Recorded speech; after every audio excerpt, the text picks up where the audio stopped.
Hello again, higher historians, and welcome to the second video for issue 2, looking at the Irish people coming into Scotland. Remember, last video that you should have already seen was about the Catholic Irish. This video is going to be now about the Protestant Irish in Scotland. Very similar sort of circumstances and things, and similar sort of task that we're looking at with that.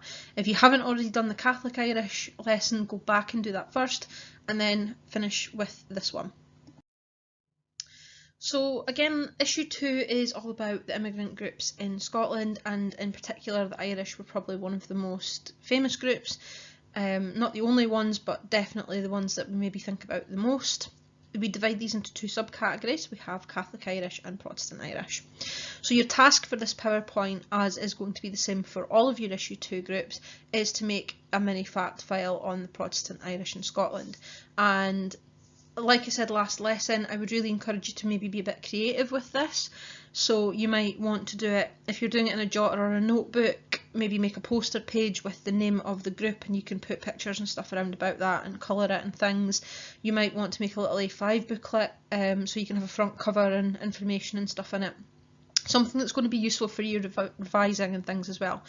If you're just doing it as notes or bullet points, that's absolutely fine, but don't just all do it in one colour. Maybe assign a colour per section, use some highlighters and things like that to underline areas, whatever you're deciding to do, to make it stand out a little bit, so that you can really clearly see, these are my Irish Catholic notes, these are my Irish Protestant notes, these are my other group notes. Okay, so take time to kind of think about how you're going to do this before you start. This lesson's the same as the last one and the same as the other ones you're going to do with this issue. We are looking for notes under the following headings. So reasons for moving to Scotland, where they lived in Scotland, so where they went to, what their employment situation was like, what their housing conditions were like, and what the relationships with the Scots actually were. So how Scots kind of got on with them as well. So decide how you're doing this. If you're doing it the same way as the last one, that's fine. Get your stuff together and we're going to start having a look at them in more detail. So although most of the Irish immigrants to Scotland were Catholic, many Protestant Irish also arrived as immigrants to Scotland at this point in time. By the sort of 1840s, which is kind of the starting point, just after the starting point of our topic, about a quarter of the immigrants coming in to Scotland were Protestants.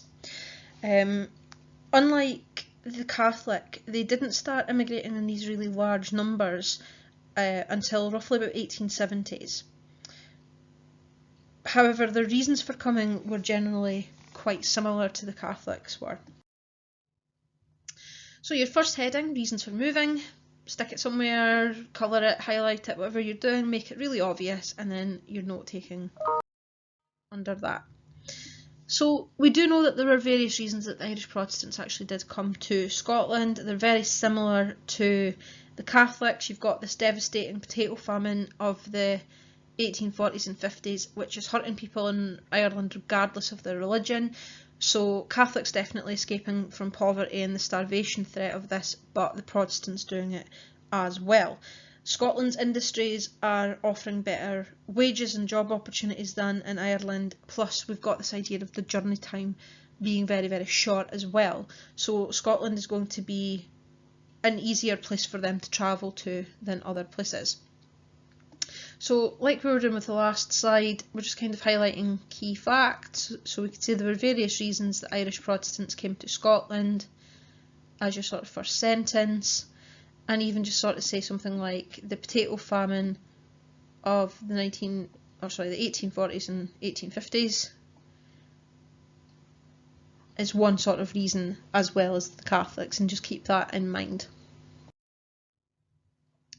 Obviously we said that poverty was a huge problem in Ireland. Again, it's not going to be just for the Catholics, it's a huge problem for the Protestants as well. High unemployment and low wages means that Scotland is going to be an obvious chance for improvement. So probably the best thing to say for this is that poverty was a problem. high unemployment and low wages, another reason for coming to Scotland, and the fact that Scotland just offered this chance for change and for opportunities. Also, some Irish Protestants actually had family or religious links to Scotland, which actually helped them or encouraged them to travel, which we would just say is another reason that they would have come. Okay, so make sure that you've got those basic notes for reasons why they would have left Ireland to come to Scotland, and then your next heading is where they lived. So again, pause the video roughly about 5:40 and finish off your notes and things like that, and then come back to this point here.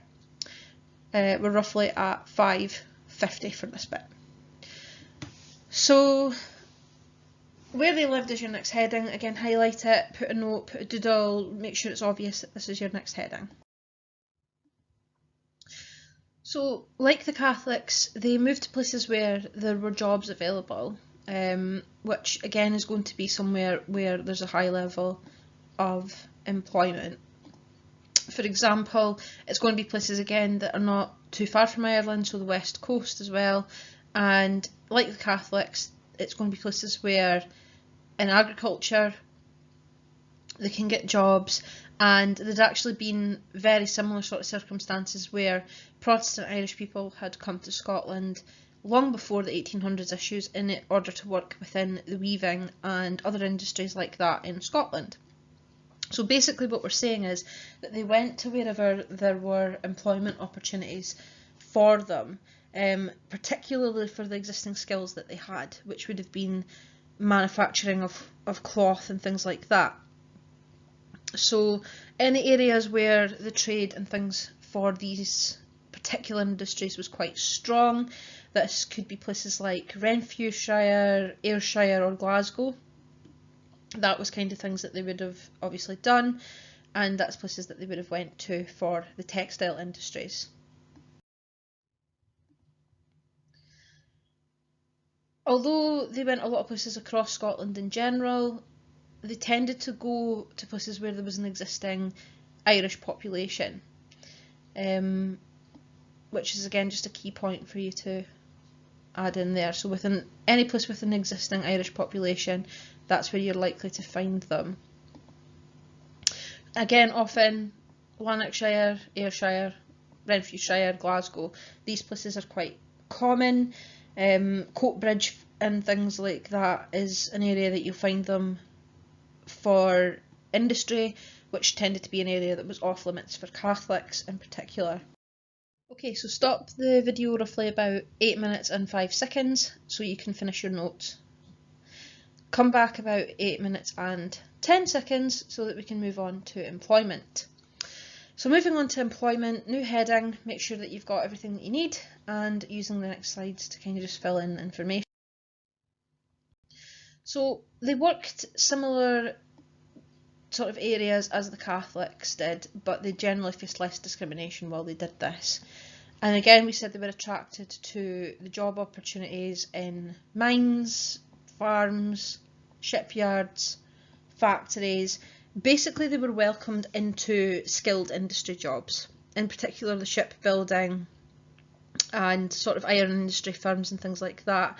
Again, like we said, places that were off limits really to Irish Catholics because they had a lack of education or they had language barriers. The Irish Protestants didn't have any of these particular issues because they did speak English, they tended to be better educated and able to read and write, so they were skilled workers. So they're going to wherever there are skilled worker jobs and things like that because their skills are in high demand.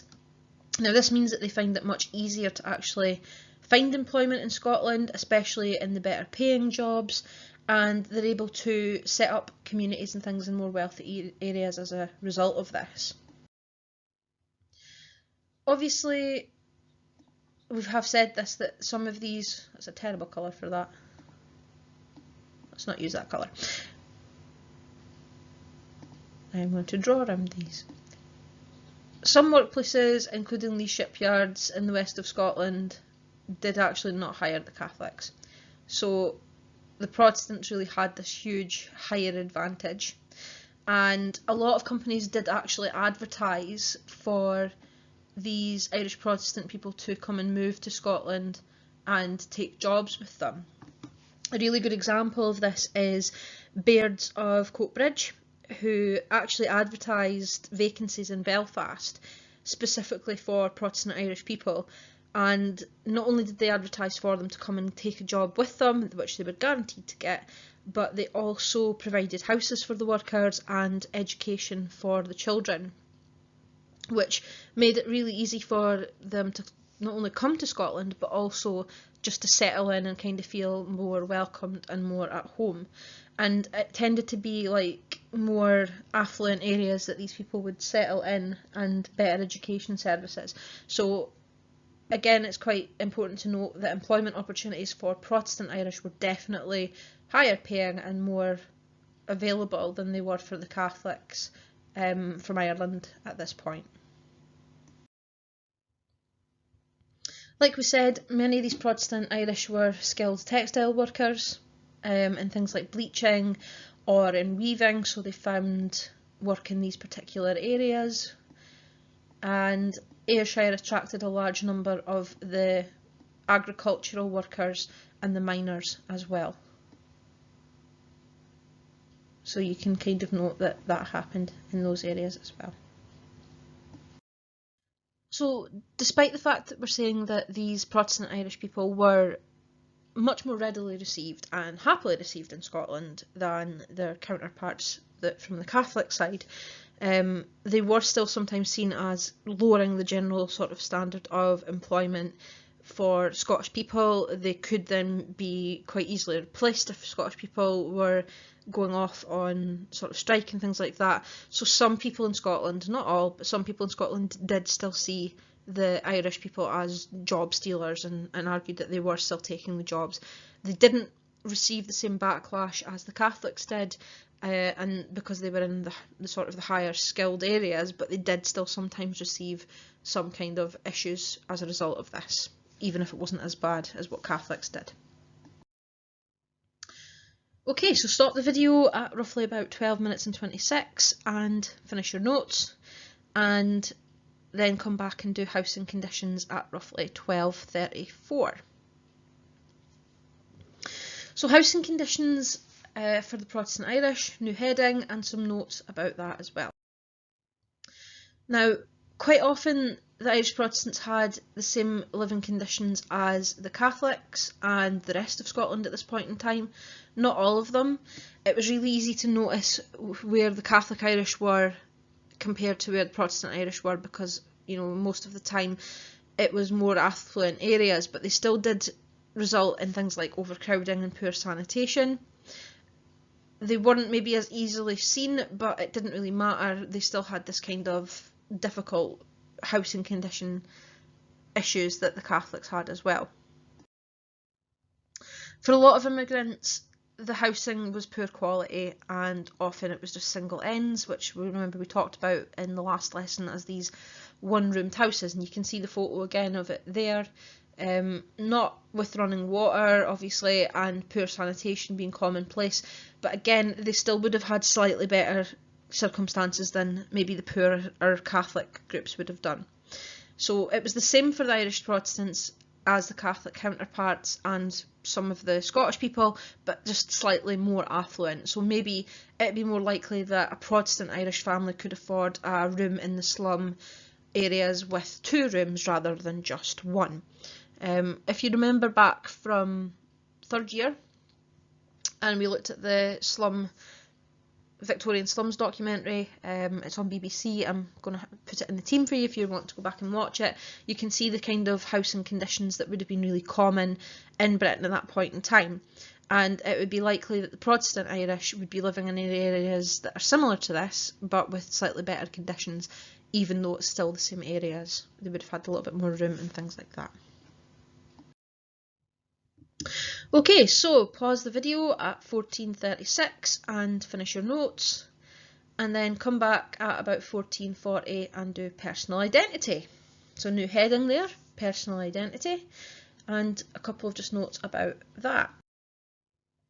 Now, the Protestant Irish had a lot of less difficulty getting a kind of assimilation and acceptance within Scotland than their Catholic counterparts did, purely because their religious practice was the same as Scotland. So they didn't have difficulty being able to keep that practice, and they didn't have difficulty being seen as other or alien the way the Catholics did. They were Protestant, they could go to the same churches as the Scottish people did, and they did do that, so they were seen as part of the community. They spoke English, and they were seen as part of the communities quite quickly and quite readily. The Protestant churches obviously existed all over Scotland, which meant that Protestants could literally go to any services they wanted, any church that they could join and be part of, and they could be married, and they could be involved in the local community things with the church and things like that without having any concerns or problems at all. They didn't need to hide their religious customs or anything like that, and they didn't have to feel like they had to hide that away and do that in secret or in these sort of halls, or even build their own churches to be able to do that. They could just join in with what was already there in Scotland. So this made them much more readily received, and their identity pretty much became that part of Scotland's kind of Irish group. They were more easily assimilated or joined up with that particular group.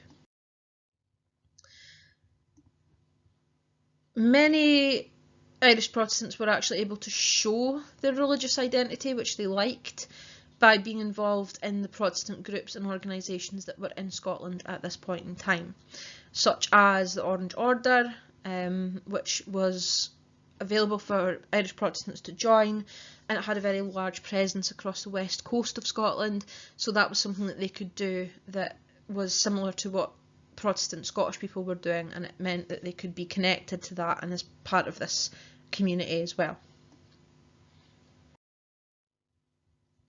Okay, pause it at 17 and go back and finish your notes, and then come back at 1706, and we are looking now at relations with the Scots.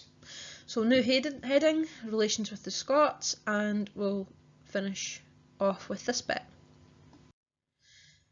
So generally, like we've already said, the Irish Protestant immigrants did actually receive a much more positive welcome to Scotland than the Irish Catholics did. It was just simply that the religious divide and the fact that they were more educated, spoke English, so there was no language barrier, meant that they were seen as kind of like distant cousins of the Scottish people, unlike the Catholic Irish, who were seen as the alien group that were coming in. They were other, they weren't the same. So this is because they shared the same religious beliefs, unlike their Catholic counterparts, so this meant that they were more welcomed. They also benefited from the support of these pro-Protestant groups in Scotland, so again they were able to come and join these, like the Orange Lodges, and these Orange Lodges welcomed new members, whether they were Irish or Scottish, as long as they were Protestant, and it meant that it was like an instant club or an instant group that they could be involved in. And again, this emphasises this idea of us, which is the Protestant Scots and Protestant Irish, against them, which is the Catholic groups, including the Irish and others that we're going to look at in more detail. So they kind of were more integrated quite quickly into Scottish society. Like we've already said, some employers did actually want the Irish workers, but not the Catholic ones, so they encouraged Protestant Irish workers to move to Scotland, and we saw that about Baird's of Coatbridge as one of these shipbuilding companies that did do that, but also some of the ones in Glasgow became quite well known for refusing to hire Catholics, and they would put signs up that would say things like Catholics need not apply or no Catholics here. If you think kind of about discrimination that we've seen in other places, there was very much a Catholics are not allowed, Protestants are good, Catholics are alien and other, we don't want that sort here. It was seen to be the Catholics who were unclean, disease spreading, very poor looking, just not particularly the sort of people you would want in your neighbourhood. They spoke a weird language, they were a weird religion, we don't want them here. whereas the Protestants, on the other hand, were the same as us, just with a slightly different accent perhaps, or they had had family living here for ages, so we know them, and they're just kind of more accepting and more acceptable. Also, like their Irish counterparts, as time goes on and things become involved in the First World War, not the Second World War, the Irish Protestants also become involved in Scottish society in more ways.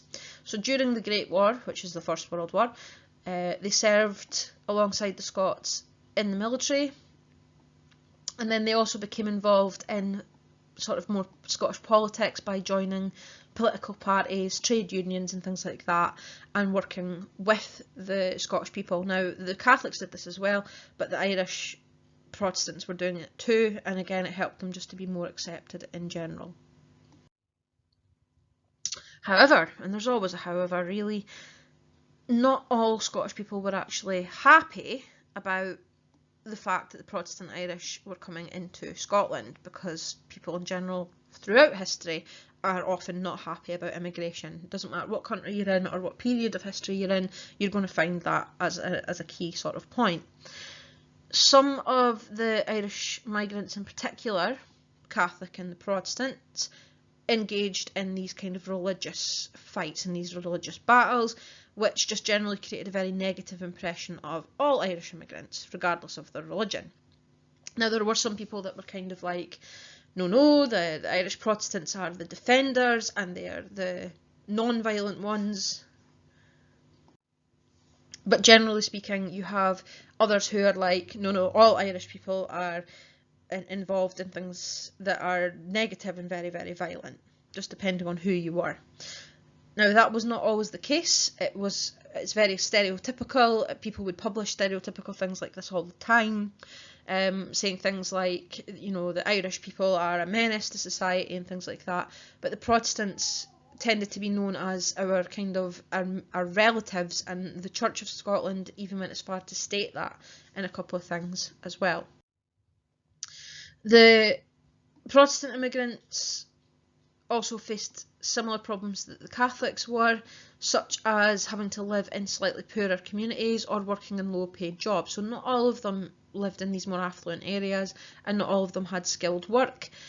And generally this still caused resentment from the Scots, who were really worried about overcrowding or in fact losing their job and being replaced by an Irish person.